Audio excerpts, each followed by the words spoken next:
Martin at LA. Now, somebody got in the comment section yesterday, Zoe John, what about Kelsey Plum? We know how the WNBA rules work. They'll figure something out if this is the case that Caitlin Clark could be possibly joining them. Now, I'm not saying that she's leaving, but I'm just saying this looked mighty damn spooky. Now, the report goes on to say Caitlin Clark new yellow colorway with Nike, and they also dropped this video right here. Caitlin Clark has once again managed to send the internet into a frenzy. Speculation has been building that Clark could eventually suit up for the Los Angeles Sparks, and now there's fresh fuel for that fire. Clark showed up at Crypto Arena wearing a sneaker colorway she'd never worn publicly before. It's the CC1 model, but in a version nobody had seen. But the Indiana Fever dropped this on their X account a few minutes ago, man. And as you guys can see here, they got the cameras looking right down at Caitlin Clark's feet. But the only one paying attention to everything that's going on is your boy John the Liquidator, man. This don't look right. I'm just saying. Large reports coming out. Then we got Lynn Roberts speaking about her yesterday, which I'm about to play some of that clip again. Guys, do not be surprised if Caitlin Clark possibly make her way. The pair featured purple and gold, the exact colors tied to the Sparks franchise. There's a reasonable explanation floating around too, since Clark has often worn Kobe Bryant sneakers as a tribute, and this could simply be a nod to him given the arena's history. Still, the timing struck plenty of people as odd, landing right in the middle of chatter that Clark might eventually reunite with her former Iowa teammate Kate Martin out in LA. One commenter brought up Kelsey Plum, questioning how a move like that would even work roster-wise, but league rules tend to sort those situations out when the time comes. Caitlin Clark possibly make her way to LA. It's a bigger market. It fits her brand better than any other place besides New York. Guys, I'm telling you, Caitlin Clark, box office, big business going on in LA. And I'm telling you, do not be surprised as photos start coming out of Caitlin Clark. Speaking with some players from the Sparks, photos start coming out with her speaking to Lynn Roberts. Because remember last year when she was in New York, she was dropping pictures with Sandy Bordello and all type of spooky bit. None of this confirms Clark is leaving Indiana, but the optics were undeniably strange. Coverage of the new yellow colorway spread quickly once Nike's involvement was confirmed, and the Indiana Fever's own social account posted a clip showing camera angles zoomed in tight on Clark's shoes. Reporters have been paying close attention to every detail surrounding this. Analyst Lynn Roberts recently weighed in publicly, suggesting nobody should be shocked if Clark eventually ends up in Los Angeles, calling it a market that suits her brand better than almost anywhere outside New York, given how much business and attention follows her wherever she plays. Type of spooky business was going on, man. We cannot forget about that incident that took place too. A lot of people said she could be going to Sandy Bordello too, because Caitlin Clark liked the way Sandy Bordello coaches. She did great with Sabrina Ionescu. She kind of let her play her game. She didn't switch up anything. Only thing I'm saying, if I'm in the Indiana Fever front office, I'm getting a little nervous, dog. Showing a lot of passion that they really want this. Erica telling me that she's very frustrated. She's got to be a better leader. The suggestion is that if photos ever surface of Clark mingling with Sparks players, or spending time with head coach Lynn Roberts, it wouldn't be the first time something like that sparked speculation. Last year, similar chatter picked up when Clark posted photos alongside Sandy Bordello during a trip to New York, and some believe Clark admires Bordello's coaching style, pointing to her hands-off approach with Sabrina Ionescu as an example of letting a star player run her own game. If Indiana's front office is watching any of this unfold, there's reason for at least a little concern given how much public interest there seems to be in a potential move. She's very frustrated. She's got to be a better leader. Ray Burrell, I could see it on her face. She graciously did the interview with me, but I could tell it was still affecting her. When you think about the passion that these players have and their want to, how do you marry that with the execution that you just talked about in this film session to actually win games? Yeah, and that's the issue right now is the ability to push through and get out of our own way on some level. But there's a... Meanwhile, away from the shoe story, there's been visible frustration within the Fever locker room. One player admitted the emotion was still affecting her even during an otherwise composed interview. and the head coach later addressed how the team needs stronger leadership on the floor.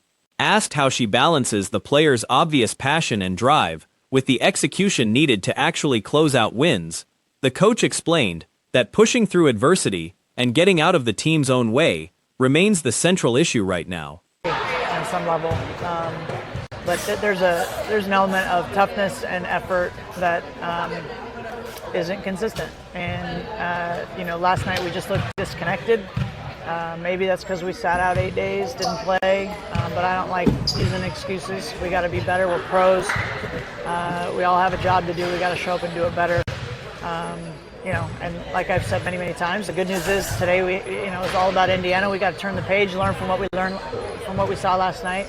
But that's not going to win any games the way we. She acknowledged the effort and toughness haven't been consistent, admitting the team looked disconnected in the most recent game, though she was careful not to lean on excuses like an 8-day layoff. She emphasized accountability, noting everyone on the roster is a professional with a job to do, and stressed that the focus now shifts entirely to Indiana moving forward, learning from what went wrong without dwelling on it. She pointed out the team still has enough talent to compete at a higher level, even while missing key players. What we saw last night, but that's not going to win any games the level of connectedness, the max, second and third efforts. If we don't have those, it's not going to be good, but we have the talent needed, even with KP out, even with Cam out, to be more competitive than that. Yeah. During this stretch, talk to me about just the decision today to just practice and just say, we're just going to watch film. If you want to shoot a little bit, you can shoot a little bit, but not even really do too much on court and just say, this is what we got to do. Asked about the decision to skip a full practice and instead focus purely on film study, allowing optional light shooting, the coach explained this is simply where the team is at this point in the season. Running through plays and wearing players down physically isn't necessary right now. What matters is mental focus and intensity, which she described as simple in concept, but difficult to execute consistently. Shoot a little bit, you can shoot a little bit, but not even really do too much on court and just say, this is what we got to do. Here Right. it is. Let's go do it. And that's the reality at this point in the season too. We don't need to go through our plays right now today and wear them down physically. It's mentally having the focus and the intensity needed to execute. It's that simple. Now, it's hard to do, but I'm not saying it's simple to do, but it's a simple fix. That's what it is. Being in the right coverages, whatever it is. It comes down to being in correct positioning and coverages, and everyone doing their individual job. On the subject of bench depth, particularly with a starter sidelined, she was asked what she wants to see from reserve players stepping into larger roles, including a mix of names getting more minutes lately. Her answer centered on bringing energy and confidence off the bench, stressing that every player, starter or reserve, needs to execute their role and stay locked into the moment rather than dwelling on a missed shot or a bad turnover. Went through your mind? Did you think the punishment was appropriate? Your thoughts, first of all. Yeah. So in game flow of watching that game, I didn't notice much. Very similar to anybody watching a basketball game, almost every other possession, people fall to the ground. But then when you see the slow-mos and the replays and the freeze frames, that's when you see there was contact that happened. And I think it's first and foremost very important to note that any contact that happens above the head, to the head, we've seen people take elbows to the face. And in this instance, you see the fist to the neck area. She called it a next play mentality that requires real mental toughness from the entire roster. When asked whether she'd consider shifting toward a hockey-style rotation system, similar to what some other teams around the league have used to spread minutes more evenly, she noted that in the most recent game, no player logged more than 24 minutes. She said she's open to whatever approach keeps players fresh given the current shortage of available bodies, while making sure at least one of the team's top defensive presences stays on the floor at all times, along with maintaining certain lineup combinations depending on matchups. In this instance, you see the fist to the neck area. All of that is out of bounds. It's not okay, right? Mm-hmm. But I do think that this situation here, given the nature of the flow of the game, that both of the players got up, they continue to play. It didn't seem, I guess first I should say this, the referee should be hyper vigilant to matchups, but also to games and to also players.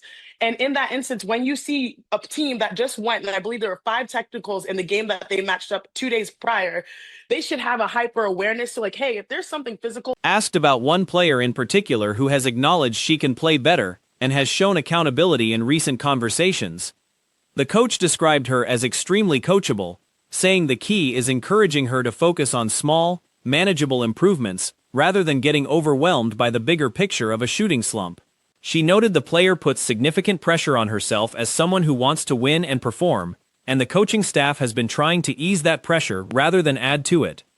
That player has reportedly expressed feeling weight from expectations tied to her new team and role, being one of the more highly compensated and marketed players in the league. Physical, we should be in control.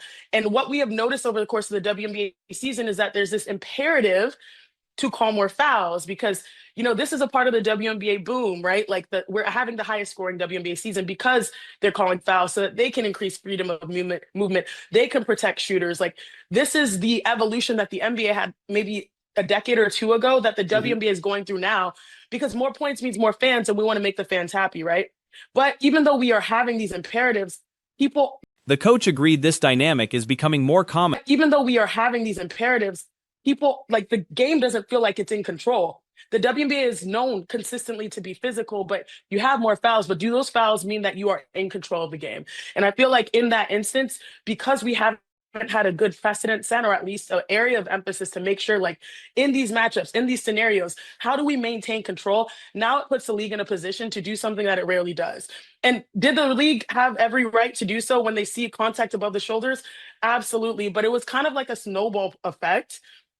She cautioned that roster rules limit how many games that player can appear in right now, so the staff plans to monitor her performance over the next few outings while another player remains out. Finally, addressing the upcoming matchup against Indiana, the coach noted the team doesn't yet know whether Clark will play, since the previous meetings included one game with her and one without.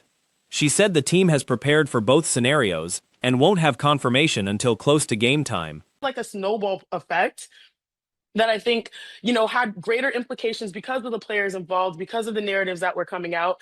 And so I think it's just tough because being an analyst, it's like these hot and button issues that the players, in some ways have moved on from because it's a long season. There are more games. I mean, I followed the next Indiana Fever game because my sister was playing against, the Indiana Fever. Like players move on because these things tend to happen in sports and the league has every reason to adjudicate what they see fit. But it just asked whether Clark's availability changes anything strategically at this stage of the season, she said it doesn't, adding that despite Clark's undeniable talent and the boost she gives her team, it won't shift her own team's overall approach.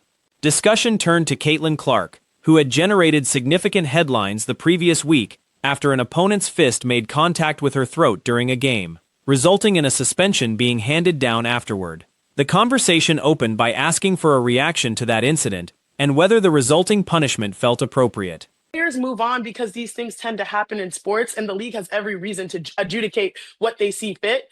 But it just feels like it's a little bit tough because our conversations stick. And our conversations are either doors opening or doors closing to missing, I guess, some of the magic of what we're experiencing. And so I hope, we live in a society where multiple things can be true, but at times it's difficult to communicate or to convey that, Well, you might not have heard the show last week because you're a very, very busy woman and you're usually on TV when I'm on TV or radio or whatever. But I had to check a couple of callers that were called. Watching the game unfold in real time, the contact wasn't especially noticeable, much like any basketball broadcast, where players fall to the floor almost every possession. It was only in slow motion, replay, and freeze frame that the extent of the contact became clear. Any contact near the head or neck region is considered out of bounds regardless of intent, and in this case, a fist landed in the throat area, which crosses a clear line. callers that were calling and, talking about Andrea Carter more so than yourself. But I told them that y'all two are the best in the business. I love y'all dearly. Y'all are my sisters. And particularly with y'all and Monica McNutt, no matter what my opinions may be, I'm deferential to y'all when it comes to the NBA. You watch WNBA. You watch it night in and night out. You played in the sport, former top draft pick in the sport. You've achieved big things in your career, and you know this sport backwards and forwards. All three of you do. And so when I took the position last year. That said, given how the game continued afterward, both players got back up and kept playing as though nothing unusual had happened. There's an argument that officials need to be more alert to specific matchups and team histories, not just individual plays. This particular pairing had already produced 5 technical fouls 2 days earlier, so extra vigilance around physicality should have been expected. Broadly, the WNBA has been calling more fouls this season as part of its overall scoring surge, opening up freedom of movement and protecting shooters in a way the NBA went through roughly a decade or two ago. More scoring tends to draw more fans, so this shift makes sense. Of you do. And so when I took the position last year, when there was some Caitlin Clark issues, like, listen, there's some jealousy. It's not everybody. It's not most, but there's some resentment there. On one hand, I understood it because I said, hey, you know what? There's ladies that's been in this league for years that did everything they could to uplift and build the sport to this point, and then everybody wants to throw all the praise and all the acclaim in Caitlin Clark's direction, so that's going to build some resentment. But on the other hand, a rising tide lifts all boats, and just like folks in the NBA. Even so,